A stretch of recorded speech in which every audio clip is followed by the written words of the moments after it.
என்னது தழுதாழை என்று சொல்லக்கூடிய மூலிகை. தழுதாழை இது வந்து பார்த்தீங்கன்னா உடலில் ஏற்படுகிற வலிகள், வாயு சம்பந்தமான கை கால் பிடிப்புக்கு ஒரு சிறந்த மருந்து. சாப்பிடலாமா? அந்த அளவுக்கு சாப்பிடக்கூடிய மூலிகை இல்லை.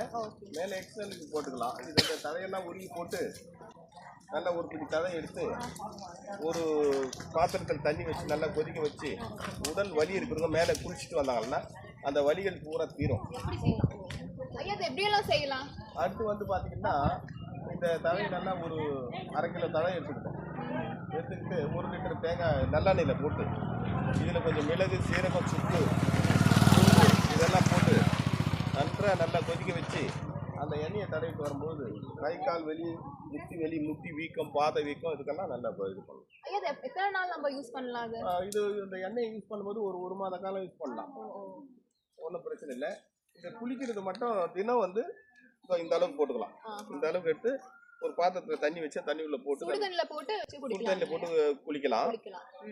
ஒருவேளை இந்த இலை பச்சையாக கிடைக்காதுங்க, சென்னையில் இருக்கும், நல்லா அப்படியே தழையெல்லாம் உருவி ஒட்டி ஒரு காய வச்சுக்கிட்டு அதையும் யூஸ் பண்ணலாம். இது எங்கே கிடைக்கும் ஐயா?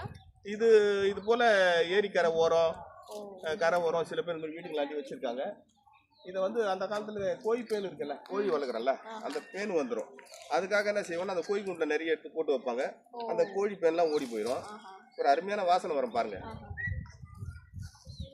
ஆமாங்க, ஏன்னாலே நல்லா வாசனை வருது. இந்த தழுதாழை மூலிகை. ஓகேவா? இது யாரெல்லாம் பயன்படுத்தலாம்? நோய் உள்ளவங்க வந்து இந்த வாத வலி, உடம்பு வலி உள்ளவங்க, எல்லாரும் குழந்தைங்களா இருந்தால் கூட சரி, உடம்பு வலி உள்ளவங்க பயன்படுத்தலாம். ரொம்ப நல்லா இருந்தது ஐயா.